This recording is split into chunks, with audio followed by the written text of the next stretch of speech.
qué. Pero eh, de todo eso hay 5 millones de muertes. Esto es del 26 de octubre, no lo he actualizado, seguramente no varía mucho. Pero lo que llama la atención es que de todas esas muertes en nuestro continente, en el continente americano, casi la mitad. Ya una de las cosas es por la carencia de nuestro sistema de salud y por demás, ¿no? Pero también es porque tenemos bajos índices de vacunación. Ya, entonces, ese es uno de los temas principales que me lleva a colocar eso que está ahí. Bien, entonces vamos a pasar al siguiente.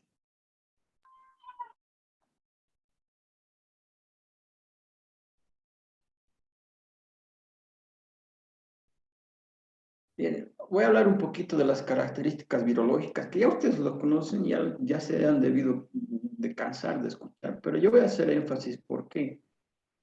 Porque es esto lo que se utiliza en la producción y desarrollo de las vacunas, y es esto mismo que va a causar los efectos adversos. Entonces, voy a hacer énfasis nada más en qué tipo de agente viral es. Es un ARN monocatenario envuelto, cubierta por espículas. Esto que ustedes conocen es la glicoproteína S, que ya todo el mundo lo conoce. Pero es esta de acá, principalmente estas que dicen subunidad 1 y subunidad 2. Dentro de esta subunidad 1 hay una cosa que se llama dominio de unión al receptor. Las vacunas, la gran mayoría, están basadas en la glicoproteína S. ¿Ya? Entonces, por eso es que es importante conocer la estructura y el genoma del virus. ¿Bien? Entonces, ya todo el mundo, esta es la taxonomía que han clasificado, ¿no? El grupo que se ha dedicado a hacer eso. No voy a entrar en detalle en lo que es beta coronavirus, alfa coronavirus, nada de eso. Y en este es el esquema de cómo va ingresando a nuestro organismo el virus, ¿no? Entonces, ustedes saben que la puerta de entrada del virus es la mucosa. En este caso viene siendo la mucosa nasal. ¿Ya? Entonces, por las características, porque ahí se encuentra el receptor AC2 y por demás. ¿Ya? Lo que yo puse este gráfico es que ustedes se fijen acá, los anticuerpos van dirigidos a esto. ¿Ya? Este es el propósito de la vacunación y de la inmunidad. ¿Ya? Es crear anticuerpos neutralizantes que eviten Mañana, pero mañana, ¿qué hora subiría? Tengo que subir temprano. este paso. O sea, esa es la parte esencial. Estos vamos a suponer que son anticuerpos neutralizantes, ¿ya? Que están dirigidos contra estas subunidades. Principalmente, fíjense que acá abajo, ¿ya? Eso es lo que se busca en las vacunas, ¿ya? En la vacuna se busca la estimulación de células de linfocitos T y D y la producción de anticuerpos neutralizantes. Entonces, ese es el objetivo de todas las vacunas en general. Bien. Ahora, ¿cuáles son las plataformas en desarrollo? ¿Qué se entiende por vacuna? Porque yo estoy seguro que ustedes muy pocos saben qué es una vacuna, ¿ya? Entonces, vacuna es un preparado biológico que se va a inocular en el organismo y va a inducir un tipo de inmunidad contra una determinada enfermedad generalmente. Hay vacunas terapéuticas y hay vacunas profilácticas. Las vacunas profilácticas son las que se utilizan en el esquema de vacunación de todo país y es la que se está produciendo contra SARS-CoV-2, es decir, la vacuna que previene la infección. Vamos a colocar previene la infección entre comillas.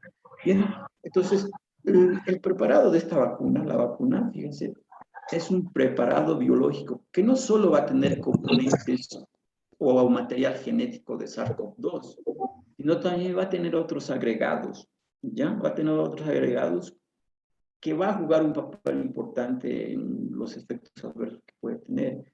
Dentro de las que nos interesa en el día de hoy son muchas plataformas, ¿ya? Aquí lo han dividido en plataformas de nueva generación y plataformas clásicas. Uno es el virus de virus inactivado muerto. El virus está muerto, ¿ya? Esta es la que utiliza esta plataforma que está acá.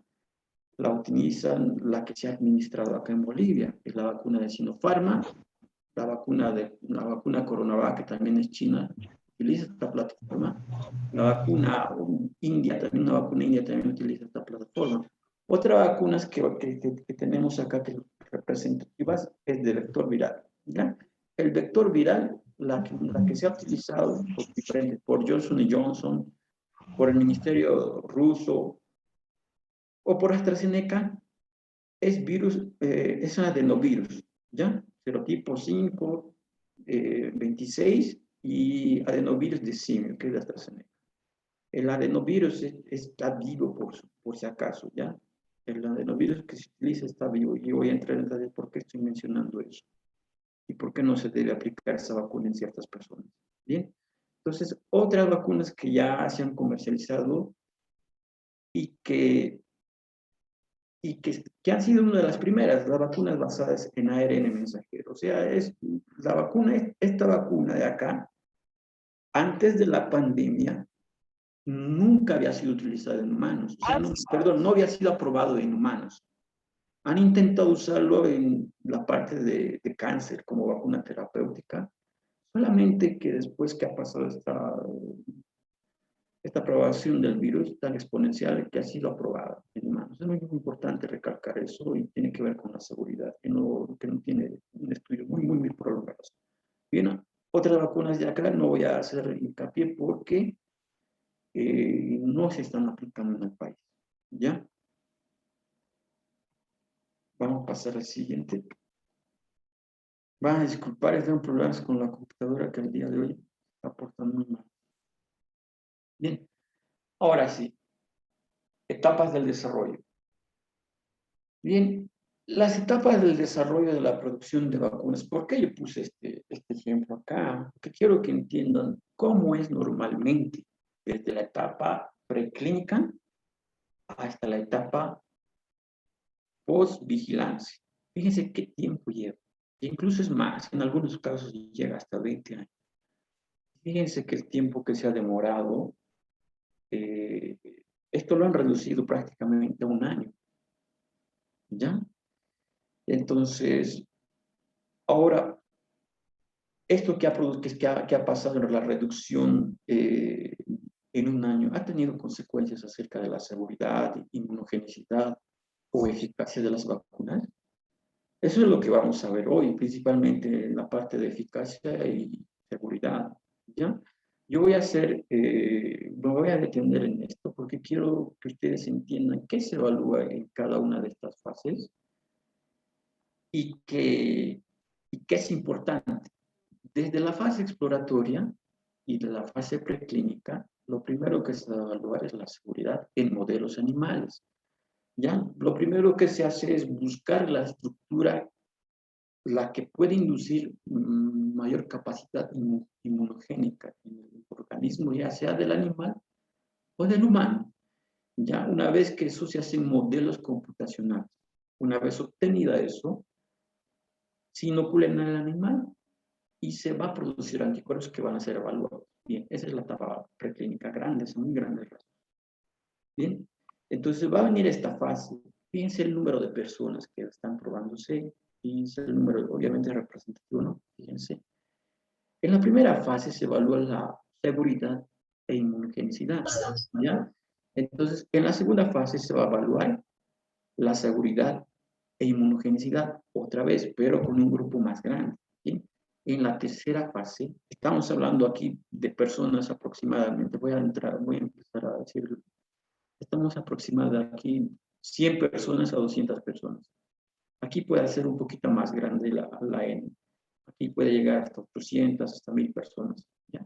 Pero en esta otra requiere un mínimo de 10.000 personas. Estamos hablando de un número importante de personas para evaluarse la vacuna. Porque tiene que ser así, porque tiene que ver todas las condiciones, todos los grupos técnicos, ¿bien? Todas las edades tienen que evaluarse en esta etapa. Es decir, adultos mayores de 18 años tienen que cumplir fase 1, 2, 3 para que sea aprobada. Niños o personas menores de 18 años, adolescentes o niños, tienen que pasar por estas fases de desarrollo, ¿ya? Para que puedan decir que sí, tienen las evidencia científica sólida para que puedan ser empleadas. Estoy haciendo énfasis en esto porque ya más adelante van a ver por qué estoy haciendo. Una vez que se tenga todos los resultados de estos ensayos clínicos, las entidades regulatorias, vamos a decir que en Bolivia no tiene una entidad regulatoria, vaya, consolidada, no tiene entidad regulatoria, para lo que tiene es un sistema de vigilancia. Entidades regulatorias importantes, FDA, EMA y la OMS. Estamos hablando que de China tiene su propia organización regulatoria. Ellos van a recopilar la información que les va a proporcionar las farmacéuticas productoras o los laboratorios productores de estos candidatos vacunales. Fíjense que el tiempo que demora en la aprobación es de 1 a 2 años. Fíjense que estoy haciendo hincapié en esto, porque tienen que cumplir con muchos criterios. ¿Ya? No voy a indicar todos los criterios que tienen que cumplir. Bien, ahora las vacunas que han salido al mercado tienen una aprobación, pero que es condicional, porque no se ha terminado de evaluar completamente ninguna vacuna. Los ensayos de fase 3 continúan en todo el mundo. Bien, eso tiene que quedar claro. Una vez que se aprueban y salen al mercado, hay algo que se llama vigilancia post-comercialización, ¿ya?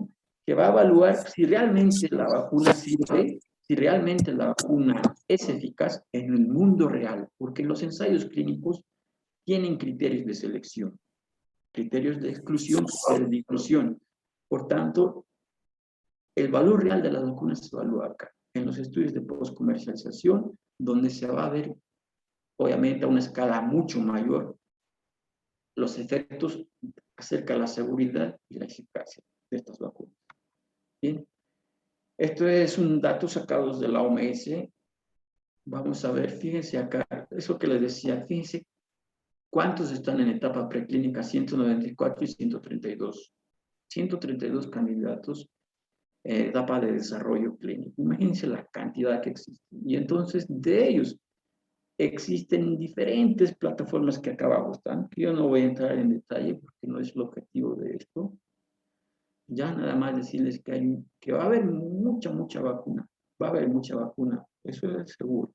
¿Ya? Entonces, vamos a pasar a esto. Ahora, ¿qué es lo que ustedes como personal de salud deben buscar de estas vacunas? Ya acerca de la seguridad. Voy a empezar primero por la seguridad, porque para mí es lo más importante. Es más importante que la eficacia, y eso es así. Las entidades regulatorias lo toman así. Bien. ¿Qué es un evento adverso? Un evento adverso, esto se llama EFI, es una sigla en inglés. Un evento adverso después de la inmunización o la vacunación son respuestas indeseadas e involuntarias que traen consigo alteraciones en los exámenes de laboratorio o en la parte clínica, ¿ya? Y que no necesariamente tienen una relación causal con la administración de la vacuna, ¿ya? El ejemplo lo voy a poner para que entiendan que es un evento adverso y por qué se lo toma de lado y no se lo recopila como debería ser. Porque no se entiende lo que es un evento adverso. Y por tanto la información, ojo que en Bolivia tenemos un sistema de vigilancia pasivo precario, es decir, que es muy pobre en la información que recolecta. ¿Ya? Voy a poner un ejemplo real. Un estudiante de medicina que estaba en 6º año, que está haciendo el internado ahí en un hospital de aquí de 3er nivel de Cochabamba, ha tenido un evento adverso, una reacción, un exantema maculopapular altamente progresioso después de un día de la vacunación. ¿Ya? El paciente no sabía si era alérgico o no, ya no sabía si no consumía medicamentos, alimentos, no tenía antecedentes de alergia, de nada. Entonces, pregunta, una cosa, ha pasado 24 horas después de vacunarse, ¿ya? ¿Es un evento adverso o no?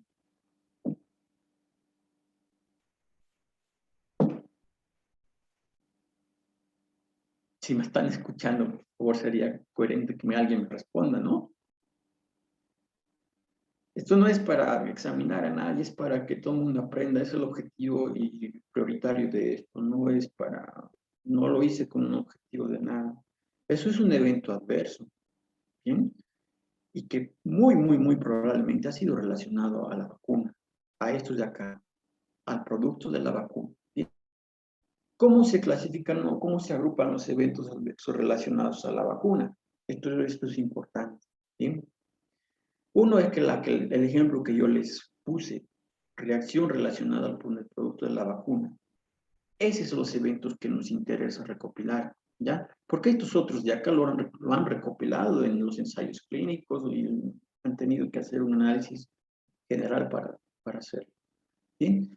Bien, esto está relacionado con la calidad de la vacuna, quiere decir que ha habido defectos en la producción y desarrollo de la vacuna. Generalmente algunas veces pasa, ojo con esto, los lotes algunas veces vienen con defectos. ¿Bien?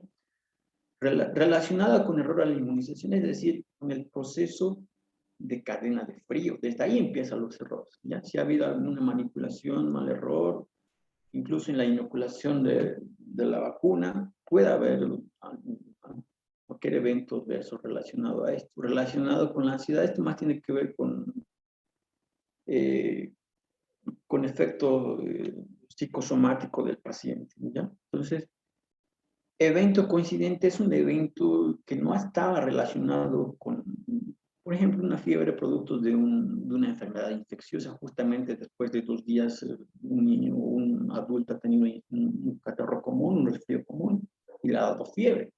Pero es un evento coincidente, ¿ya? Que tiene un agente causal infeccioso como base. Bien, ahora, esto voy a entrar rápidamente, no voy a entrar mucho en detalle. Este de aquí quiero que sí lo entiendan porque ustedes lo van a buscar seguramente después del día de hoy. Los eventos adversos se agrupan en que un evento adverso serio, ese es el concepto que quiero que se entienda y que muchas personas no lo manejan. Esto está sacado, fíjense que todo lo que yo estoy poniendo está acotado, entonces no estoy inventando nada de lo que está acá. Un evento adverso serio se considera serio si sigue estos criterios: potencialmente mortal, requiere hospitalización del paciente, prolongación de la hospitalización, discapacidad, anomalía. Eso es. El ejemplo que les he puesto, ese paciente es un evento adverso serio, no el muchacho que tenía un exantema macular, pues no sé. A ver, desde el punto de vista clínico no era un evento adverso serio. Él ha sido ingresado 2 días porque querían ver el encargado, el tutor. Como estudiante había que vigilarlo, ¿no? Entonces, como estaba haciendo su trabajo, por eso es que fue ingresado, pero no fue un evento adverso serio, no reunía las características necesarias, porque él ni siquiera necesitaba ingresar. Bien, entonces, durante el transcurso de esto, yo les voy a hablar de grado 1, grado 2, grado 3. Eso es escala de gravedad que está determinada por las entidades regulatorias. Dentro de las más importantes, la FDA. Bien, esto acá abajo dice leve, grado 1, moderado, severo y potencialmente mortal. Bien. Sí, Esto es una escala de gravedad que no necesariamente refleja la severidad en sí del problema. Fíjense cómo les estoy hablando. Y acá abajo el ejemplo claro. La fiebre lo clasifican, las entidades regulatorias lo piden así. Lo clasifican de acuerdo a grados Celsius, de 37 a 38, de 38 a 39, de 40. O sea, lo clasifican así: leve de 37 a 38, moderado de 38 a 39, severo de 39 a 40 y potencialmente mortal mayor de 40. Ven el ejemplo que les estoy poniendo para que se entienda. Bien, esto es lo que se utiliza en los ensayos clínicos, es necesario. ¿Ya? Y vamos a entrar en lo que es los ensayos clínicos. No, esta es la primera de las vacunas que ha salido al mercado, que es la vacuna DNT 172B2 de Pfizer y BioNTech.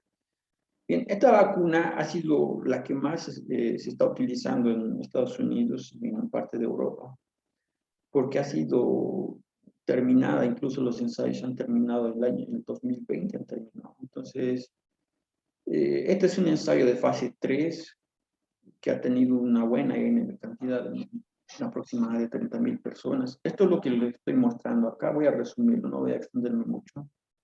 son eventos adversos solicitados durante 7 días después de cada dosis. La vacuna de Pfizer o de BioNTech tiene 2 dosis, ¿no? Como ustedes ya saben, y ya debió aplicar a algunos de ustedes.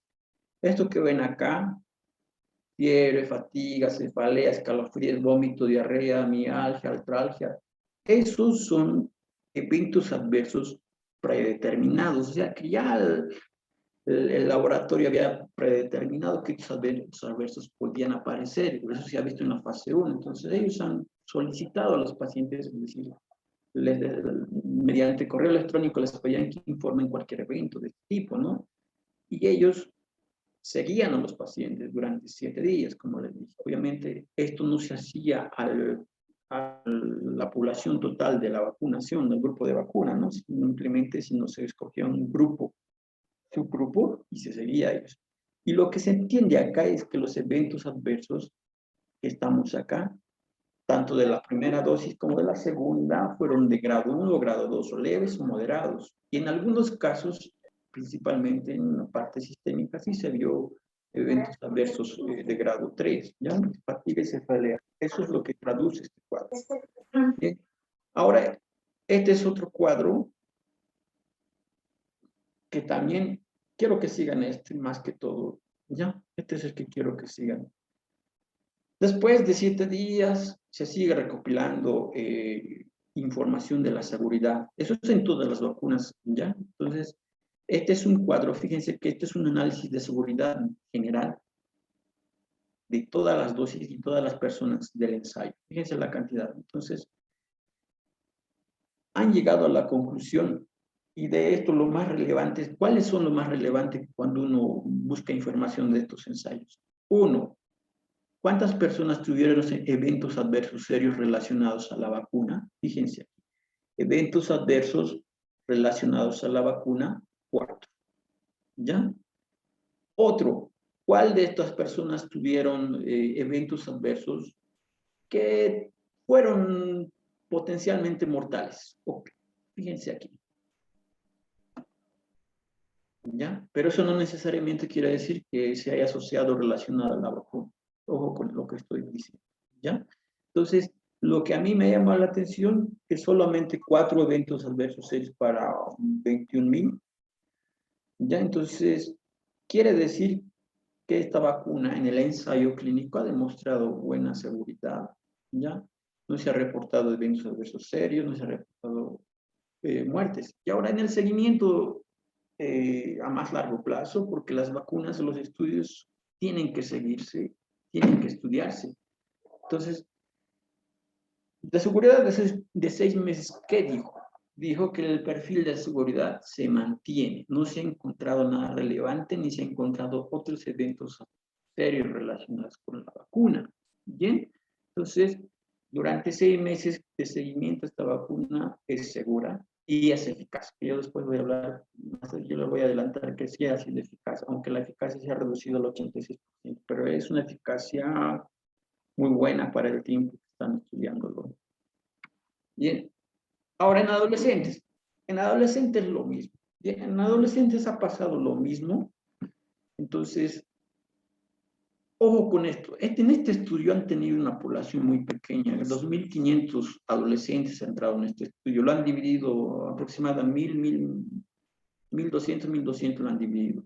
Es un ensayo de fase 1, 2, 3. Entonces, es una población pequeña y después voy a comentar algo. ¿Por qué es una población pequeña? Y se ha visto que en población joven la vacuna BNT se ha mostrado que hay trastornos raros que aparecen, principalmente miocarditis o miopericarditis. Entonces, un evento que ya se ha demostrado que está relacionado a la vacuna. Esa es la desventaja de utilizar un número muestral muy pequeño. ¿Sí? Lo mismo que en la población adulta han mostrado buena seguridad, efectos adversos de grado 1 y 2. Fíjense que han evaluado lo mismo. Estos son eventos adversos solicitados, se les llama así. Y dentro de los adversos, análisis general de la vacuna, no ha habido ningún evento adverso serio relacionado con la vacuna. Fíjense, relacionado a la vacuna. Yo siempre fijo eso, no esto de acá, que son eventos adversos serios pero que no han sido relacionados a la vacuna, es decir, que son otras causas que lo producen, por tanto, eso a mí no me interesa, ¿no? Bien, entonces, en general, lo que ha llegado a la conclusión y lo que se entiende de ese ensayo es que sí, en adolescentes de 12 a 15 años la vacuna BNT es segura, poca reactogénica, las frecuencias de los eventos adversos han sido incluso menores que en adultos, ¿ya? Entonces, puede administrarse con confianza en esas poblaciones. Ahora, a lo que voy. Este es el detalle. Lo que se tiene que tener más cuidado en mi criterio personal, porque son poblaciones jóvenes, porque la enfermedad no es severa en ese grupo, ¿bien? Y porque el número de pacientes que entran a cuidados intensivos no se compara con los de los adultos y por tanto hay que ver por qué se quiere vacunar a esta población, qué vacuna se quiere utilizar. Dentro de ellas está esta vacuna. Este es un ensayo de fase 3 igual. Entonces, ¿qué ha demostrado en esta población el estudio y el ensayo de fase 3 publicado? Esto ha sido publicado reciente, no hace mucho, el 9 de noviembre lo han publicado, si no estoy equivocado. Entonces, fíjense que evaluar lo mismo, eventos adversos local más frecuente, dolor en el lugar de inyección. Eventos adversos más frecuente, fatiga y cefalea. Estos eventos adversos han tenido una frecuencia similar a la de al de los adolescentes y menor a de los adultos, ¿ya? Entonces, ha tenido buena respuesta, es decir, que no tiene mucha frecuencia de reactogenicidad, se puede decir hasta cierto punto que es segura, porque hay que seguir estudios más prolongados para tener una certeza clara de esto. Y este es el artículo, por si acaso quieren buscarlo. Y esto es lo que interesa, ¿no? Tampoco se han encontrado eventos adversos serios relacionados a la vacuna, potencialmente mortales tampoco, pero, como ya dije anteriormente, la N, para mí, fíjense cuántos niños han sido incluidos, fase 2-3, 2.268 niños. Bien, sí se han seguido las normas, se han seguido los reglamentos, han tenido buena respuesta, ya se está empezando a vacunar en este grupo etario en otros países. El seguimiento, lo que les decía, solo es de 2.3. Es un seguimiento a mi criterio corto, ¿ya? Por lo que implica esto y por lo que no se va a saber, estoy seguro que en este grupo también se va a ver otros eventos raros, como igual como en el grupo de adolescentes ha habido miocarditis reportada, va a haber alguna otra alteración en este grupo. Por tanto hay que tener mucho cuidado, pero es un estudio serio y que ha respaldado, que tiene seguridad y que tiene eficacia, porque la eficacia más adelante voy a contar, llega al 90.7%, o sea, es una eficacia elevada en ese grupo poblacional. ¿Bien? Entonces, vamos a seguir. En esto no voy a entrar mucho en detalle, que es la vacuna de Moderna, ARNA 1273. ¿Bien? ¿Por qué no voy a entrar mucho en detalle? Porque no se está vacunando acá. ¿Bien? En rasgos generales, ha tenido similar perfil de seguridad que la vacuna BNT-162B, B2. O sea, ha tenido el mismo perfil, han utilizado. Lo malo de esto de Moderna ha sido que solamente se ha evaluado en Estados Unidos. Yo creo que que hay que echarle eso, porque no acuérdense que esto va a ser aplicado en muchas partes del mundo y no todas las partes del mundo son igual. Ni la población, ni el sistema inmune poblacional es diferente. Entonces, y las variantes que circulan en un país no es igual que en otro. Obviamente que la eficacia, lo que voy a decir es real. Ha tenido una eficacia elevada, igual que BNT, atribuía también que se aplicaba solamente en Estados Unidos, donde no había variantes emergentes o variantes de preocupación en ese entonces. Por eso es que tienen una eficacia similar. Perfil de seguridad, lo mismo. Eventos adversos serios se han encontrado poco, ¿ya? Entonces, a lo largo del tiempo ha mantenido ese perfil de seguridad. Se han reportado otros eventos adversos raros. Digo, no, otros eventos adversos, aparte de los clásicos que todo el mundo usted ya lo conoce, ¿ya? Entonces, nada, de esto argumentar que linfadenopatía, hiperhidrosis y no me acuerdo si malestar general, sí, es lo nuevo que han encontrado en el seguimiento que han hecho aproximadamente de 5 a 6 meses de seguimiento que se ha hecho. Ha mantenido un perfil de seguridad y ha mantenido un buen perfil de eficacia, o sea, las dos han mantenido. Bien, voy a entrar en lo que es la vacuna. Esta es una vacuna heteróloga que está basada en vacuna en adenovirus del serotipo 26 y del serotipo 5. Ya, entonces la vacuna rusa. ¿Bien? Entonces es la que se ha aplicado en un principio en nuestro medio, es la que seguramente van a volver a traerla. Bien, entonces yo creo que esto es importante mencionar que de esta vacuna, el ensayo que han lanzado, fíjense, han sido la mayoría de grado 1, es la mayoría de los eventos de grado 1, ¿bien? Han sido leves. Ojo con lo que voy a decir. En el informe este de eficacia que se ha publicado ya el año pasado, no, este año se ha publicado esto, a principios de año, no se ha evaluado en detalle la seguridad. Ojo, ellos mismos en el informe, en el resultado, dicen que lo van a publicar en un estudio aparte, bien detallado, pero lo que se tiene acá es que solo un evento adverso serio se ha relacionado con la vacuna, ¿ya? Ha tenido un perfil de seguridad tanto local y sistémica, es lo que llega a la conclusión, pero no te da el cuadro que les he mostrado que viene como un apéndice, no te da esa información, ¿ya? Ellos han llegado a la certeza de que es seguro. ¿Ves? Según los reportes que ahorita voy a mencionar el trabajo, sí, tiene un perfil de seguridad adecuado, lo vamos a confirmar con el trabajo que voy a hablar ahora. Bien, tiene una eficacia y un perfil de seguridad adecuado. Vamos a colaborarlo con este estudio de acá. Ahora, como no hay un estudio de ensayo controlado, bueno, este es el estudio que se puede asemejar porque tiene una cantidad, una N adecuada, ya son 13.300 aproximadamente de trabajadores en Irán, esa es la muestra.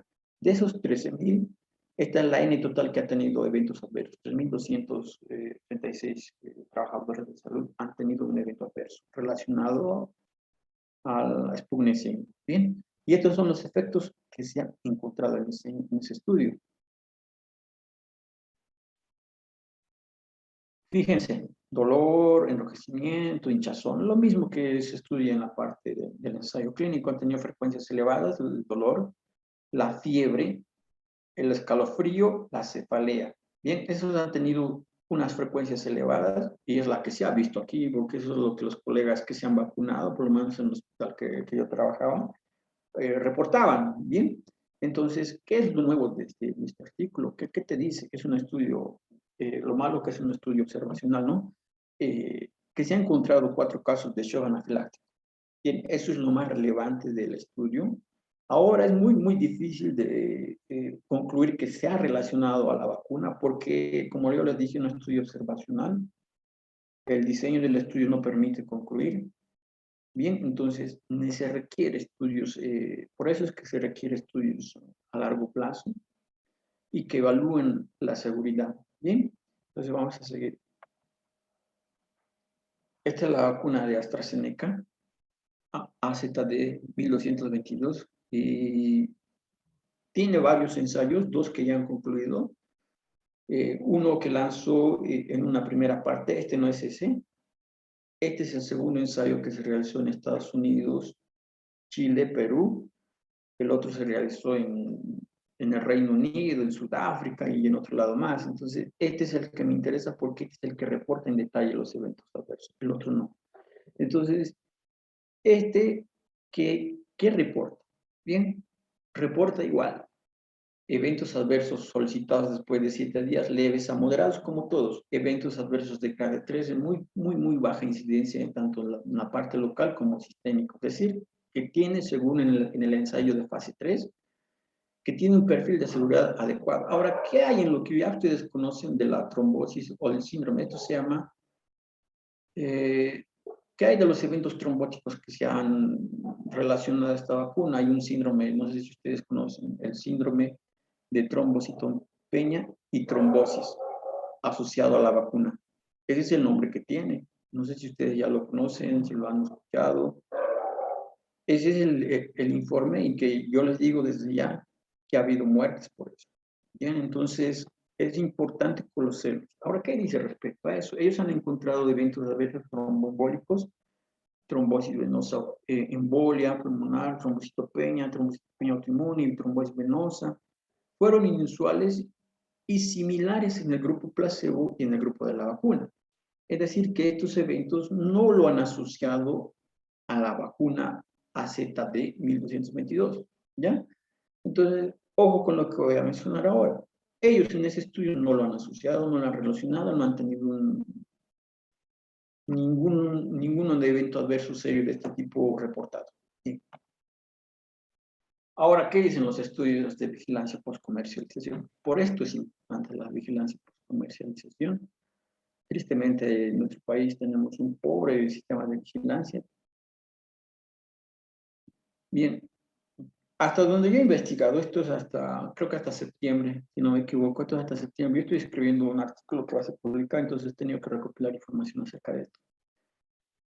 Entonces, hasta esa fecha, había 42 casos acumulados confirmados de síndrome de trombocitopenia y trombosis inmunitaria asociada a la vacuna relacionada a AZ de 1222. De ellos han muerto 9 personas.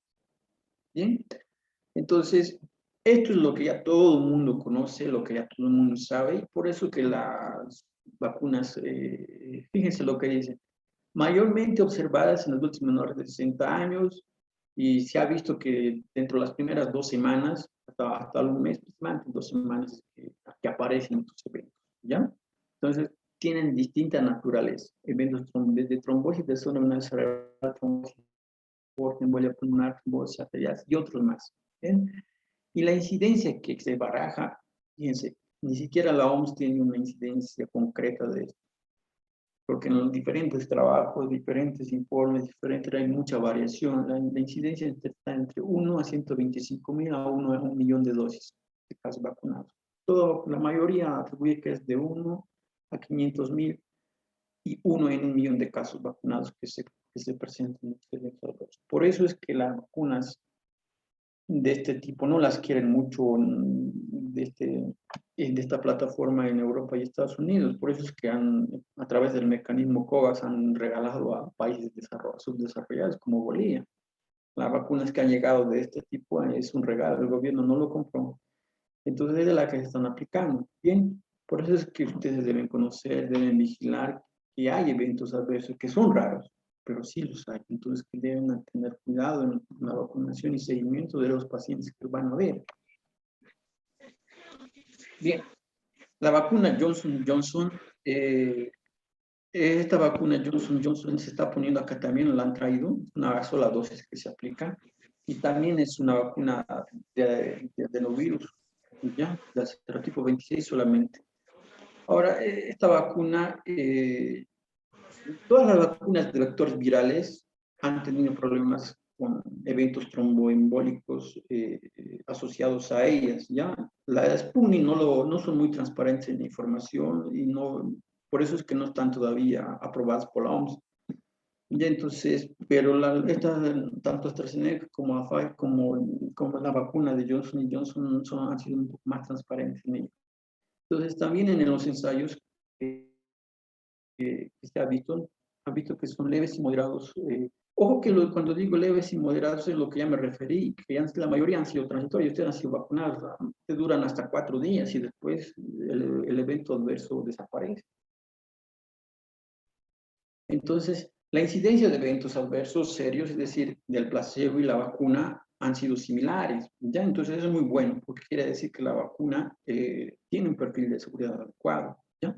Esta vacuna no está todavía, tanto la vacuna de AstraZeneca como de Johnson Johnson, no están, ni las Sputnik 5 no han sido evaluadas en adolescentes ni niños, no se tienen datos todavía ni resultados acerca de esas poblaciones. Bien, ya ha concluido el análisis general del ensayo de fase 3. Bien, 7 eventos adversos relacionados a la vacuna, incluyendo trombosis venosa profunda, síndrome de Guillain-Barré y pericarditis. ¿Ya? Entonces sí se han encontrado 7 eventos adversos, pero para 43.000 participantes habrá encontrado esos, te indica que tiene un buen perfil de seguridad. Bien.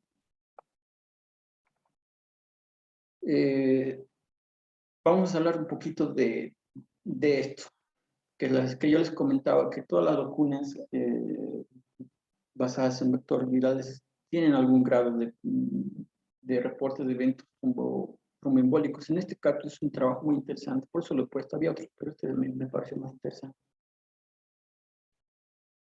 A ver, esto es un estudio observacional transversal, una parte retrospectiva, porque evaluaron la incidencia de esto que se llama acá, de trombosis del seno venoso cerebral. ya en Estados Unidos, en Minnesota, durante un tiempo desde el 2001 hasta el 2015. Entonces, durante ese tiempo han identificado 36 casos de este tipo. Ya está la incidencia 2.34. Después de la administración de aproximadamente casi 9 millones de dosis desde la vacuna AD26-CoV2-PC, entre el 28 de febrero y el 17 de mayo han encontrado esa incidencia subido. Esa incidencia ha subido a 8, casi 4 veces. Entonces,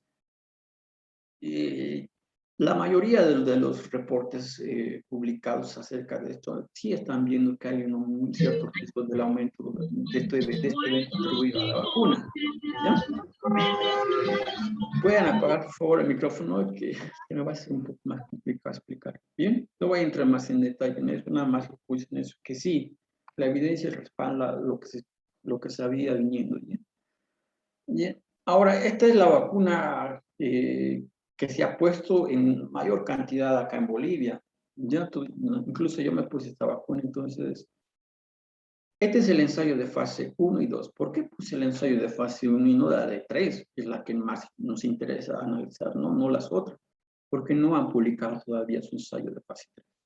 Ojo con esto. Entonces, los datos de seguridad, de eficacia e inmunogenicidad, bueno, la de eficacia se sabe porque ya ha concluido su ensayo, por lo menos una parte del ensayo de fase 3, ha presentado a las diferentes entidades regulatorias, la OMS ya lo ha aprobado, o sea, es una vacuna que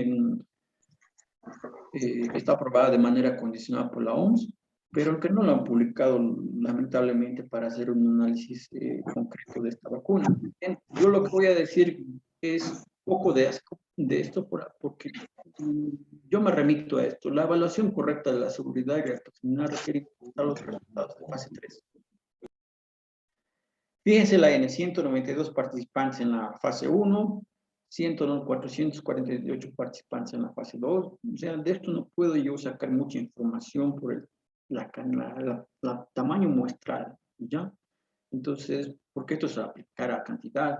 Lo que dice esto es lo mismo de todas las otras que han tenido eventos adversos leve a moderado, han tenido eventos de grado 3, pero que han sido poco frecuentes, que no han tenido eventos adversos serios reportados. Entonces, obviamente no han tenido eventos adversos serios reportados con un tamaño muestral tan pequeño. Bien, entonces, no he querido más entrar en detalle en esto por eso mismo.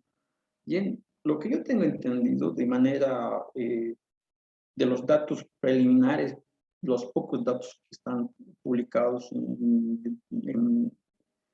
en comunicados de la OMS, de la CDC, de Estados Unidos, es que sí tiene buen perfil de seguridad, pero se requiere que publiquen el estudio. Bien, ahora, si no hay resultados publicados en adultos, porque estos de adultos mayores de 18 años, imagínense niños que están queriendo aplicar acá en Bolivia.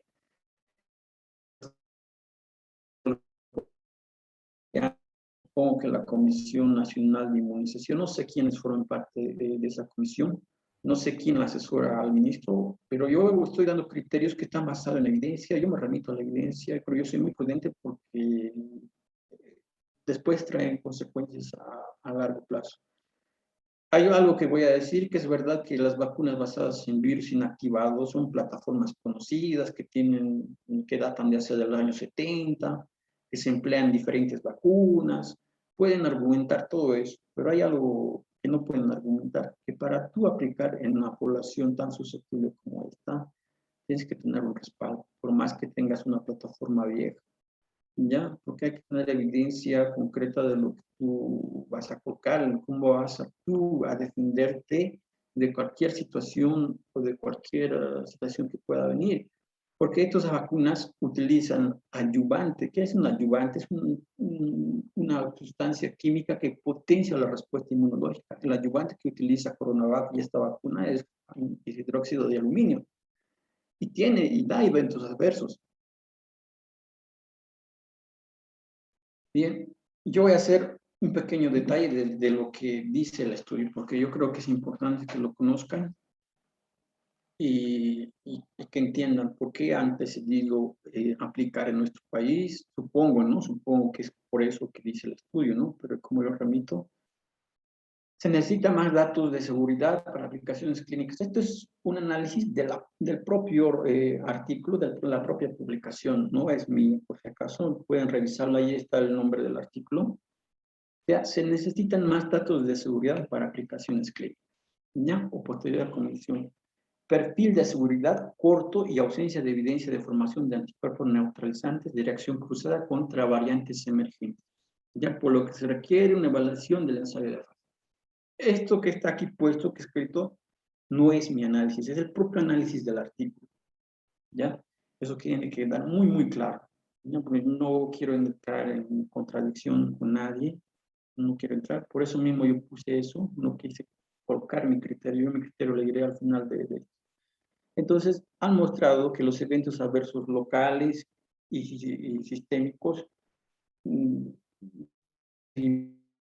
7 días, han sido leves y moderados. Es verdad, la frecuencia ha sido menor que de los adultos comparado con el otro estudio, ¿ya? Obviamente que no han encontrado eventos adversos serios, ¿ya? El seguimiento ha sido corto, ¿ya? Entonces, tienen un buen perfil de seguridad según el estudio, ¿ya? Según los resultados que han publicado, tienen un buen perfil de seguridad y tiene una buena capacidad de inducción de anticuerpos neutralizantes dirigidos. Esto es un estudio, fíjense la fecha, de 2020, en agosto de 2020, imagínense que en ese tiempo eran otras variantes que estaban circulando por el mundo. Eso está cambiando. Entonces, bueno, en ese momento sí tenía un buen perfil de inducción de anticuerpos neutralizantes, lo que deduce el artículo. Y me remito a mi conclusión.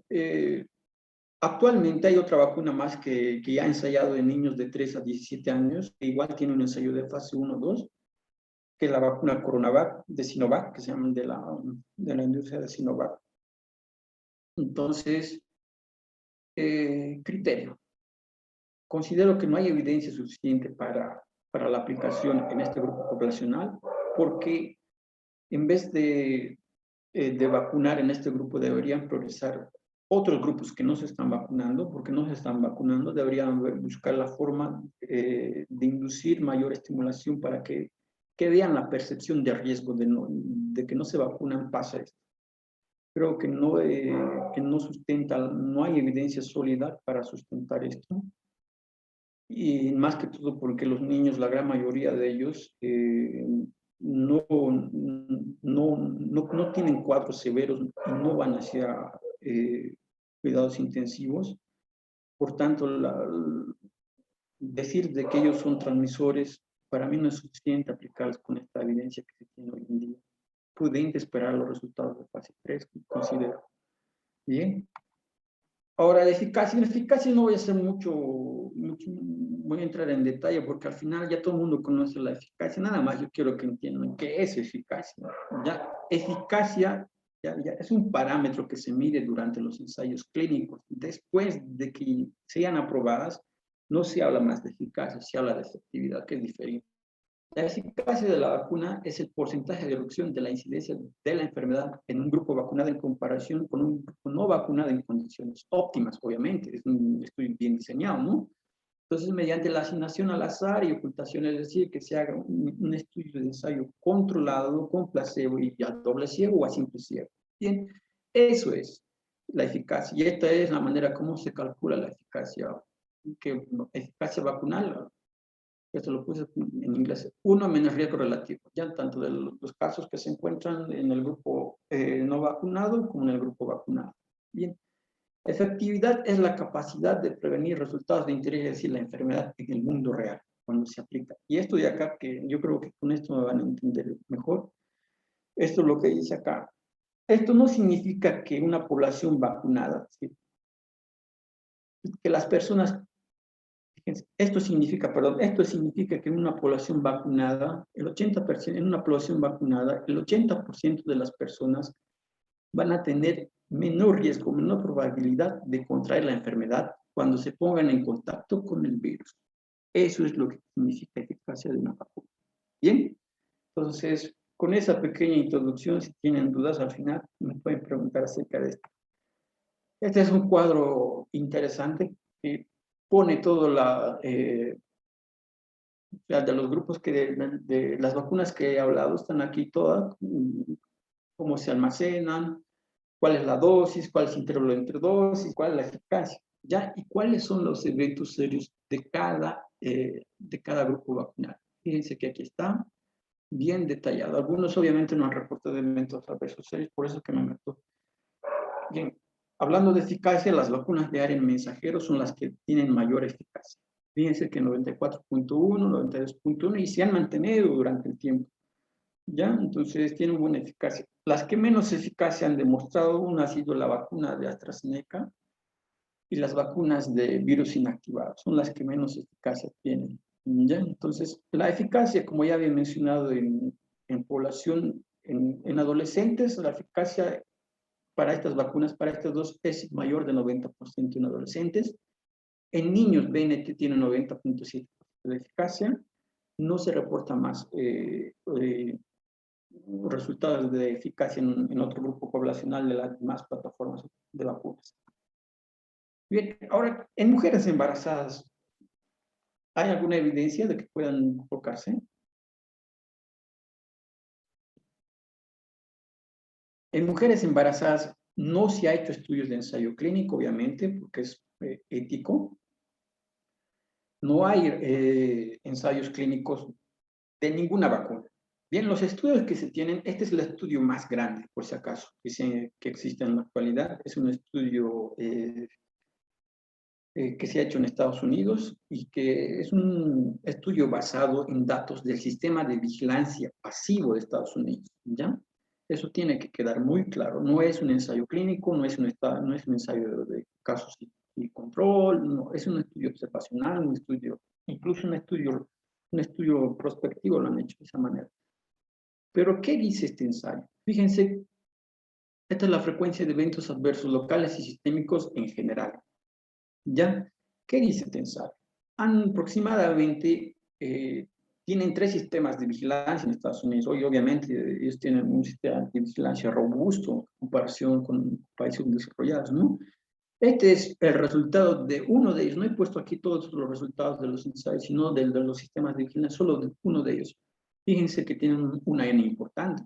Fíjense, tanto de la vacuna Moderna como de la de Pfizer son las que tienen más evidencia en este grupo poblacional, entonces es la que se tiene mayor información.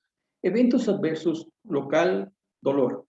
Eventos adversos sistémico, lo mismo, fatiga y cefalea. Si se fijan, las frecuencias son altas, pero casi son similares con el grupo de mujeres no embarazadas. ¿Bien? O sea, tiene una frecuencia, un perfil de seguridad, entre comillas, segura. ¿Por qué digo entre comillas segura? Porque este es un seguimiento corto. Se basa en que los datos de vigilancia son datos recopilados por las personas que han sido vacunadas, es decir, que las personas van a reportar si han tenido un evento adverso. ¿Bien? Entonces, no es una información confiable porque el médico o alguien que supervise que realmente eso es así, nadie lo ha hecho. ¿Bien? Y el seguimiento ha sido corto. Vaya, han sido 2 días, un día, 2 días. Entonces, por eso es que la información que aporta, entre comillas, no es relevante.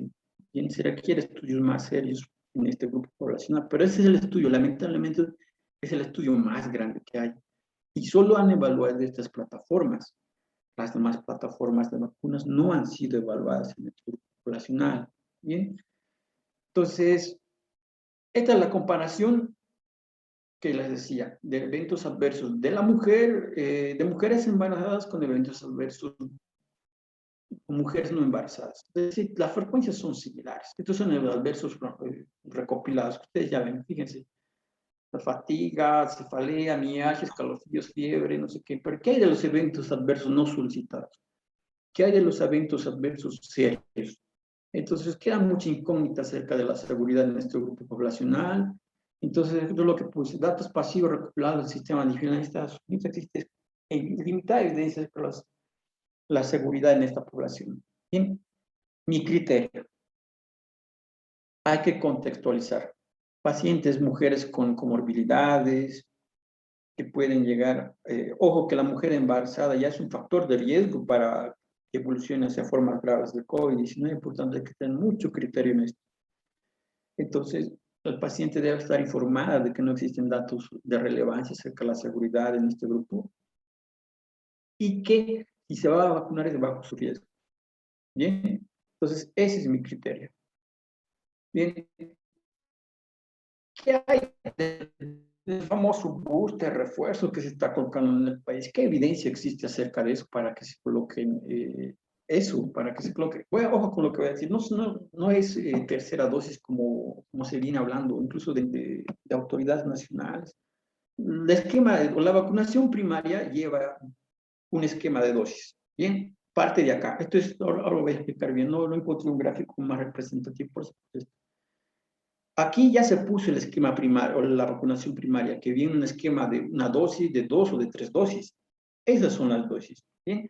Esto que ven acá son casos acumulados de COVID, ¿bien?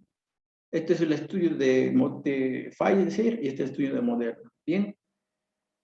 Entonces, cuando ya se ve, pueden hacerlo por esta vía o pueden verlo por la inmunidad humoral. Por las dos vías lo pueden hacer. Lo quise hacer por esto porque es más práctico. Entonces, se ha visto que a partir del cuarto mes ya empieza a haber mayor acumulación de casos de COVID-19, ¿ya? Entonces, fíjense, por eso es que la vacuna ha ido disminuyendo hasta los 6 meses, 80% de la eficacia, ¿bien? Entonces, por esto es que han decidido empezar a colocar el refuerzo booster, que es la aplicación de otra dosis, porque la inmunidad estaba menguando, es decir, estaba cayendo. Tanto la inmunidad humoral como la inmunidad celular son dos tipos de inmunidad que existen, principalmente la inmunidad humoral. Entonces, con el tiempo, ojo con lo que voy a decir, la infección natural no se sabe concretamente hasta ahorita. Hay varios estudios. Algunos dicen que a partir de los 3, 4 meses viene decayendo la inmunidad por infección natural. No se sabe hasta qué tiempo nos dura, pero ya en la práctica nosotros hemos visto que no es muy larga, que digamos, es una memoria corta. Por tanto, es por eso que se ha decidido colocar o aplicar una dosis de refuerzo booster, que lo que va a hacer es diferente a la dosis primaria o al esquema de vacunación primaria. Esa es la diferencia entre refuerzo y booster. ¿Ya? Entonces, esto es de Moderna. Lo mismo. No voy a hablar de vacunación heteróloga. Eso ya va a ser muy largo. Bien, de las variantes que existen. Variantes que existen, ¿por qué estoy tocando este tema? A ver, porque ya ha aparecido una nueva variante y porque va a aparecer otra variante más, van a seguir apareciendo, eso no es novedad, ¿no? Entonces, ¿qué es una variante? Porque se maneja linajes, se maneja variantes, se maneja clado, pero ¿cuál es la que nos interesa de esos conceptos? Nos interesa variante, que es el genoma viral que presenta cambios específicos de nucleótidos mutaciones, ¿ya? En relación a la secuencia genética original, cuyo resultado es la expresión de características fenotípicas distintas al virus de origen. Esto es lo que es una variante, expresión fenotípica distinta al virus de origen. ¿Bien? Bien. Ahora, ¿cómo la agrupan o clasifican? Hay muchos criterios de agrupación o de clasificación. He traído esta porque yo creo que es la más relevante desde el punto de vista clínico epidemiológico. Entonces, esta es la que se maneja, que es manejada por la OMS y por la CDC de Estados Unidos. La clasifican en 4, pero estas son las que nos interesan. Variantes que se están monitoreando, es decir, que constantemente se están monitoreando las nuevas variantes que van surgiendo. Variantes de interés, es decir, que tienen un alto riesgo de mayor transmisibilidad, de mayor evolución de forma, de que la enfermedad evolucione hacia formas severas, ¿ya? Pero la que nos interesa y la que interesa a todo el mundo es esto, variantes de cuidado de preocupación. Antes de la variante Omicron solo había 4 variantes de preocupación o de cuidado, ya ustedes la conocen, ya todo el mundo las conoce, ¿no? Pero ¿qué criterios se toma para que se defina como una variante de cuidado, de preocupación? Esos son los criterios que se manejan: aumento de la transmisibilidad, una enfermedad más grave, reducción significativa de la neutralización de anticuerpos, obviamente eso que va a generar menor eficacia en la vacunación, reducción de la eficacia de tratamientos en general y falla en los métodos de diagnóstico del virus. Bien, estos son los criterios que se manejan para decir que es una variante de preocupación o de cuidado. ¿Ya? Ahora, ¿cuáles son esas variantes que tenemos? Bien, este es un cuadro que resume un poquito las variantes acá. Alfa, beta, gamma y delta. Estas son las 4 variantes que la OMS ha declarado que son variantes de preocupación. ¿Y yo por qué estoy hablando de esto, variantes? ¿Qué tiene que ver? Esto sí tiene que ver con la vacuna. Eso sí tiene que ver. Fíjense que las mutaciones principalmente son sustituciones que ocurren a nivel de toda la estructura del virus, pero principalmente la que nos interesa es a nivel de la glicoproteína S. Esto que ven acá, estos son, voy a poner, este es D, es un nombre de abreviación del ácido aspartico, y G es de glicina. Es decir, que hay una sustitución del ácido aspartico por glicina en la posición 164 en la glicoproteína S. Esto es principalmente a nivel de su unidad 1 y del receptor, del dominio de ion al receptor. Bien, ¿qué va a traer eso consigo? ¿Por qué interesa esto? Porque va a producir todo esto que está acá. Va a producir mayor visibilidad, mayor mortalidad, mayor impacto en la salud pública en general. Bien, ahora, ¿y esto qué tiene que ver con las vacunas? Pues aquí está. Bien, entonces, las vacunas, fíjense cuál es el impacto de estas variantes en la vacunación y de qué te sirve que te coloquen refuerzos realmente. Esa es una pregunta que hay que hacerse. ¿De qué te sirve que te coloquen? Fíjense, en los lugares que está circulando la variante Delta, fíjense, principalmente la que tiene mayor, la variante Delta es la que ha causado menor eficacia de las vacunas. Fíjense, 87%, 76, 59, 67. Entonces, hay un impacto real de esto. Y fíjense la que han aplicado acá, AstraZeneca, con una eficacia tan pobre que en Bolivia. Pero bueno. ¿Y ahora qué hay de la variante Omicron? Esta es una variante que ha sido declarada como variante de preocupación recién el 26 de noviembre. Los datos que se tienen son muy, muy, muy pocos. ¿Ya? Gracias a esta institución que se llama ISAID, es que se tiene la secuencia ya completa de este virus. Esto que ven acá, increíble, tiene 56 mutaciones en la glicoproteína S. Por eso es que han cerrado fronteras. Tiene 4 mutaciones de importancia biológica. Estas que yo he circulado. O sea, que no había, hasta ahora no había una combinación de este tipo. Por eso es que han empezado a cerrar fronteras, que ha habido un pánico a nivel internacional, porque no se había visto un número tan grande de mutaciones con esta nueva variante. Pero ojo con lo que voy a decir, no hay estudios todavía. Se sabe que sí tienen una mayor tasa de transmisibilidad, tanto en personas no vacunadas como en personas vacunadas. ¿Bien? Entonces, por eso es que han empezado a cerrar, porque se está transmitiendo en personas vacunadas. O sea, es algo alarmante, ¿no? Pero por lo demás, todo es incierto. No se sabe aún, no existen datos concretos. Entonces, no quiero especular en la información que voy a aportar.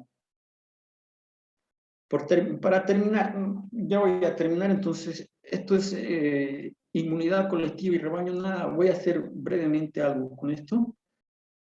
¿Qué es inmunidad de rebaño? Es lo que se busca en las vacunas. Yo dudo mucho que se vaya a lograr en el mundo, mucho menos acá en Bolivia, por supuesto. Lo dudo mucho. ¿Ya? Entonces, ¿por qué lo dudo mucho? A ver, ¿qué es primero? Una protección indirecta contra la infección que se confiere a individuos susceptibles cuando existe una proporción suficiente de individuos inmunes en una población concreta. ¿Esto qué quiere decir? Es decir, que para lograr una inmunidad de rebaño, una inmunidad colectiva, una inmunidad poblacional, se requiere tener una proporción grande de personas vacunadas de una población concreta. ¿Ya? Ahora, enseguida yo les voy a mostrar un cuadro que resume todo esto que estoy mostrando acá. Esto se maneja a partir de este número de reproducción básica, es decir, el número promedio de infecciones secundarias causadas por SARS-CoV-2. Ahora yo les voy a mostrar esto acá, ya estoy terminando esto acá. Esto es el cuadro magnífico, este estudio me ha gustado a mí mucho, me ha gustado bastante. ¿Bien? ¿Por qué? Porque hace una comparación no solo de SARS-CoV-2, sino de diferentes virus. Y esto que ven acá fíjense, es la proporción de personas de una población que necesita vacunarse para llegar a una inmunidad colectiva. ¿Ya? Lo han hecho basado en un R0. R0 es el número reproductivo básico, es decir, número de personas que el virus, yo me contagio y soy capaz de contagiar a 2 o a 6 personas. Eso quiere decir R0. Bien, entonces, basado en eso lo han hecho. Han visto que se requiere del 50 al 80% aproximadamente. O sea, es grande. Y estudios posteriores lo han confirmado, que se requiere de 60 a 75% de una población vacunada para llegar a esto que se quiere. Este es un ejemplo de eso. Y acá arriba se ve una transmisión exitosa del virus, ya cómo es que esto se va produciendo, y acá abajo con una población que ha sido vacunada, se va cortando la cadena de transmisión. Principalmente esto es cortar la transmisión, ¿ya? Transmisión de persona a persona. Bien, esto, creo que este es el último cuadro, ¿sí? Sí, este es el último cuadro. Bien, este es un ejemplo, que no voy a entrar mucho en detalle, nada más yo quería mostrarles que después de la introducción de la vacunación, el impacto real que causa. Una disminución en todo, estamos en Israel, Estados Unidos, Chile, Reino Unido, en todas las poblaciones que están acá, ha habido una disminución notable de los casos de COVID-19 en estas poblaciones. Bien, fíjense la incidencia y cómo va disminuyendo. Bien, esto es un estudio más. Esto es antes, 4 semanas antes de la vacunación, 4 semanas, y después de la vacunación, cómo ha ido cayendo en Estados Unidos y en Reino Unido. Nada más transmitir el mensaje de que la única alternativa hasta el día de hoy para, para terminar la pandemia es la vacunación de la población. Entonces, ese es el mensaje. Muchas gracias. Si tienen alguna duda, pueden transmitírmela, por favor.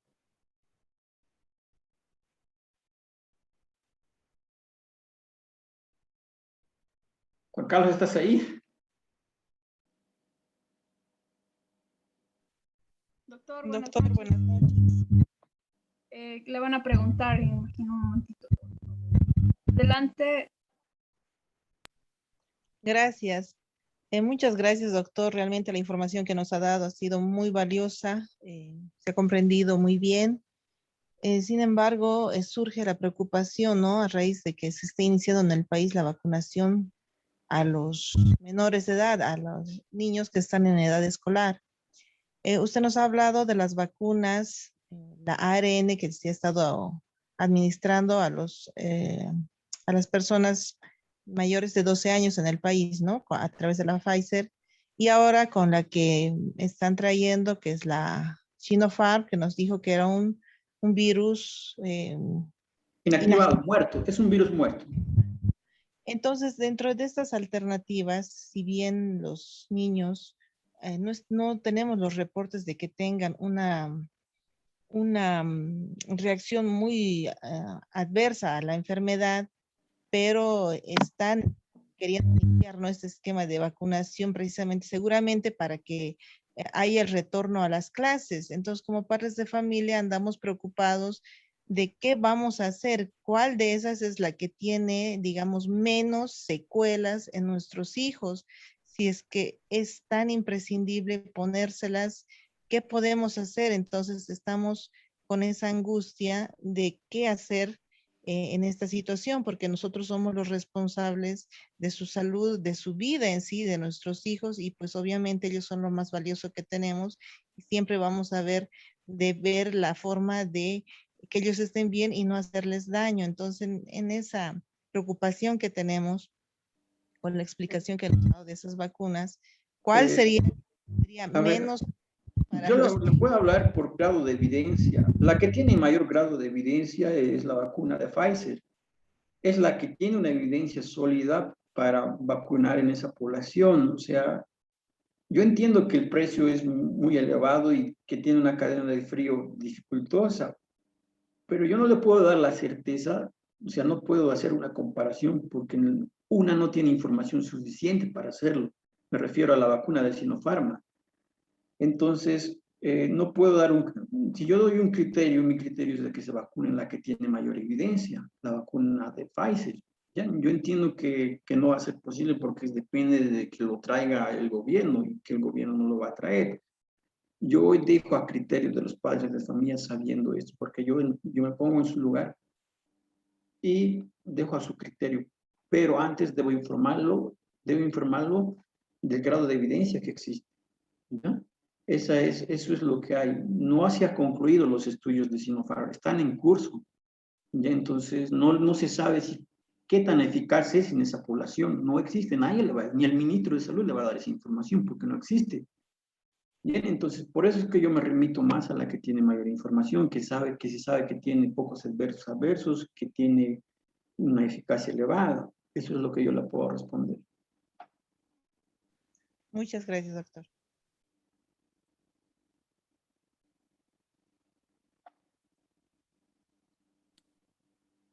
Doc, tenemos una pregunta en el chat. Se la voy a leer. Buenas noches, doctor. Por favor, si pudiera decir cuánto tiempo puede durar una vacuna abierta. A ver, si tú la dejas abierta, eso se va a echar a perder rápido. Las vacunas, las de ARN mensajero se degradan rápido, son dependientes de la temperatura. Ya, fíjate que de Pfizer se almacena a menos 70 grados. Si tú la dejas a temperatura ambiente dentro de 4 o 5 horas, se va a degradar esa ARN, lo que está allá adentro. ¿Ya? Ahora, si es una vacuna, vamos a hablarle de Sinopharm, una vacuna basada en virus inactivado, puede durar más, eso se almacena a 2 a 8 grados centígrados.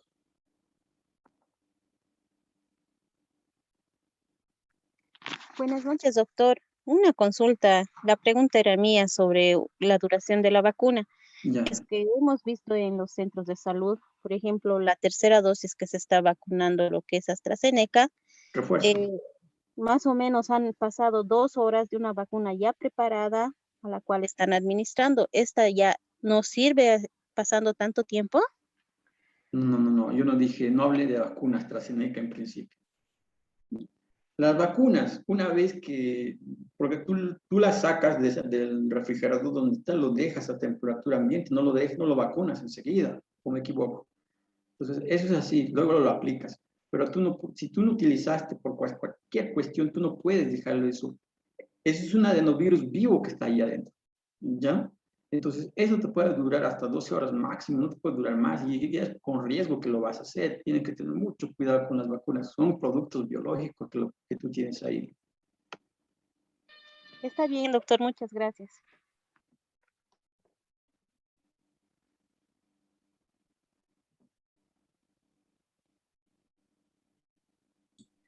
Doctor, tenemos otro en el chat y dice, en mujeres embarazadas vacunadas con el COVID, ¿produce amenaza de parto prematuro y aborto o alguna malformación congénita? Es interesante, una pregunta muy interesante la que han hecho. A ver, me remito al estudio más grande y de la que se tiene evidencia, que han estudiado esas dos plataformas que yo mencioné, la plataforma de Pfizer y Moderna. En el estudio que han hecho han visto que no ha habido diferencia entre la población que ha sido vacunada y la población que no ha sido vacunada, es decir, que la incidencia de abortos espontáneos, parto prematuro, muerte fetal y demás eventos relacionados perinatales han sido similares, ¿ya?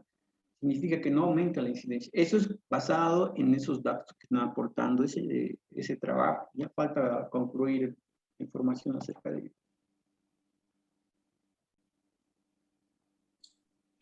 Doctor, tenemos otra pregunta y nos dicen, ¿qué pasa con las personas que fueron vacunadas a principio de año con la Sinopharm? Ahora con la variante Omicron, ¿ya no son eficaces? ¿Me repite la pregunta? Claro que sí. Nos dicen, ¿qué pasa con las personas que fueron vacunadas a principios de año con Sinopharm? Ahora Ya. con la variante Omicron, ¿ya no son eficaces? Ya deberían, a ver, yo como dije, las vacunas, todas las vacunas, la inmunidad es una inmunidad corta la que te proporciona. Ya la OMS ha sacado algo de eso. La inmunidad aproximada, vamos a hacer una información, una extrapolación, porque los estudios que se saben son de vacunas basadas en ARN mensajero. Aproximadamente está recomendado que después de 6 meses, fíjate de que de esa fecha, esta fecha ha pasado más de 6 meses, Ya estás expuesto no solo a la variante Omicron, sino a las demás variantes que están circulando en el país.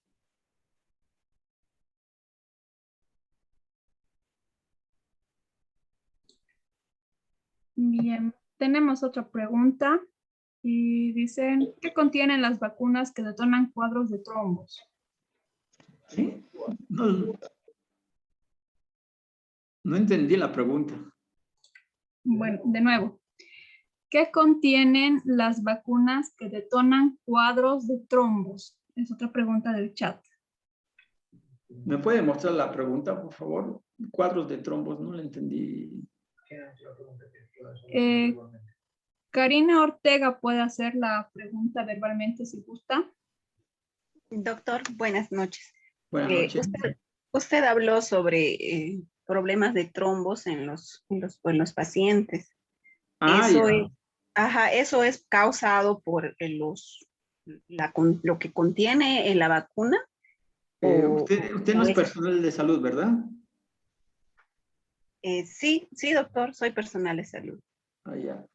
A ver, los cuadros de tromboembólicos, en realidad, es como se denomina, sí están relacionados a lo que contiene la vacuna. Principalmente, ojo que no todo, estoy hablando de la vacuna de AstraZeneca, Johnson & Johnson.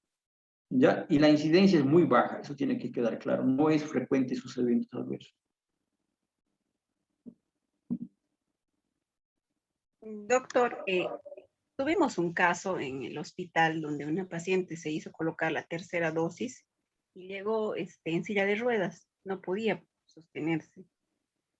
Entonces, Uy, esto ha por sido, eso es esto ha que, sido por eso un caso en nada más, digamos, ¿no? Pero, ¿qué no, puede haber sí puede estar pasado? relacionada. Eso tienen que estudiar. Lamentablemente aquí en el país no se hace una comisión para investigar porque no hay especialistas, digamos, entre comillas, no hay especialistas que puedan hacer una investigación, pero sí, ese es un evento adverso relacionado a la vacuna, es un evento adverso que sí puede estar relacionado a la vacuna.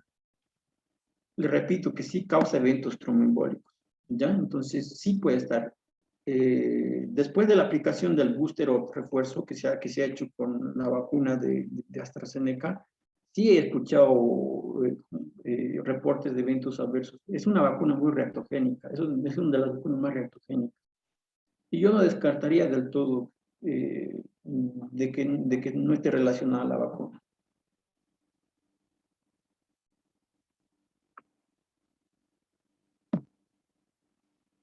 Bien, doctor, tenemos otra pregunta más del chat.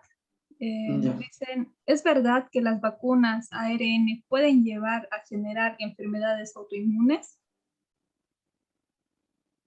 A ver, hasta donde yo tenga entendida, no ha habido casos descritos de las vacunas basadas en ARN mensajero que produzcan enfermedades autoinmunes.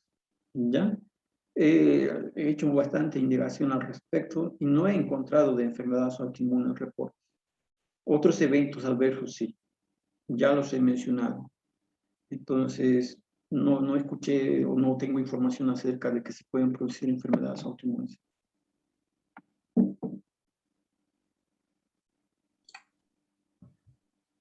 Tenemos más preguntas en el chat. Y dice, doctor, buenas noches. ¿Un adolescente con diagnóstico de púrpura trombocitopénica idiopática puede ser vacunada?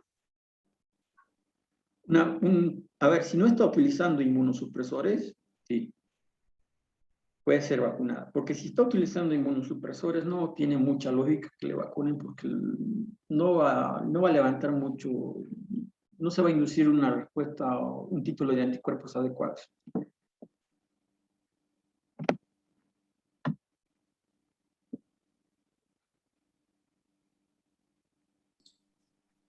Tenemos más preguntas y dice, doctor, una consulta, ¿todos los variantes utilizan un mismo mecanismo de evasión a nivel inmunológico? ¿Todas las variantes? No, Sí. no. Así dice. No todas las variantes utilizan el mecanismo de evasión iguales. Hay otras variantes que utilizan diferentes mecanismos de evasión. Voy a poner algunos ejemplos para que entiendan.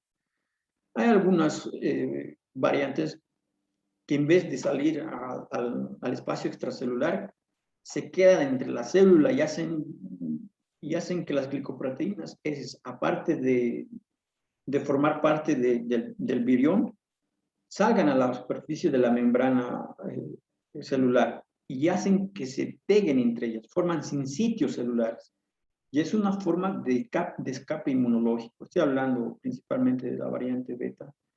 Entonces, esa es una forma de escape inmunológico porque está dentro de la célula. Y cuando ya el sinsitio es grande y ya es muy grande, va a liberarse todos esos viriones. Por tanto, hay muchas formas de escape inmunológico, pero que están en relación de las variantes en concreto.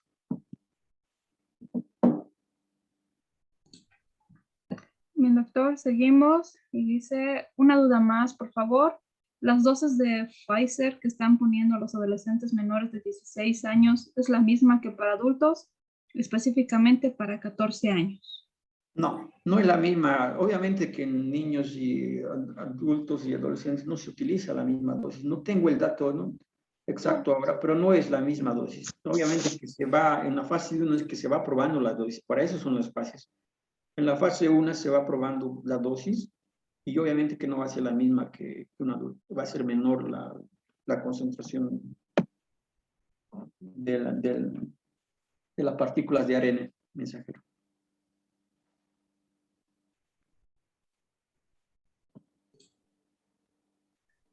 Bien, ya no tenemos preguntas en el chat. No sé si quieren alguien más.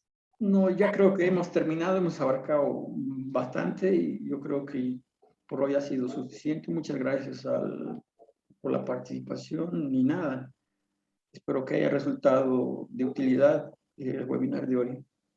Muchas gracias a usted, doctor. Fue excelente su presentación, de mucha ayuda, mucha información. Muchas gracias, doctor. Esperamos contar con usted para un próximo evento. Nada, muchas gracias a todos. Listo, pues, doctor. Gracias. Bien, muchas gracias a todos por participar de este webinar. Espero que haya sido gratificante, informativo. Bien, este es nuestro último evento como Salud Integral de Acción de este año, ¿no? Esperamos contar con su participación en los siguientes cursos que saquemos al año. Y bueno, pues las personas que gusten el certificado de este webinar, como dice en la publicación, el costo solamente del certificado es de 40 bolivianos, lo avala la Universidad Pública del Alto con 10 horas académicas y me escriben de forma interna, por favor, al WhatsApp y con gusto les voy a responder sus dudas. Muchas gracias.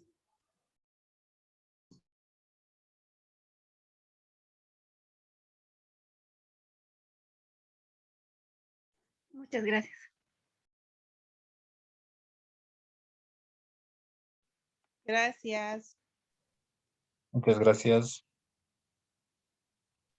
Muchas gracias.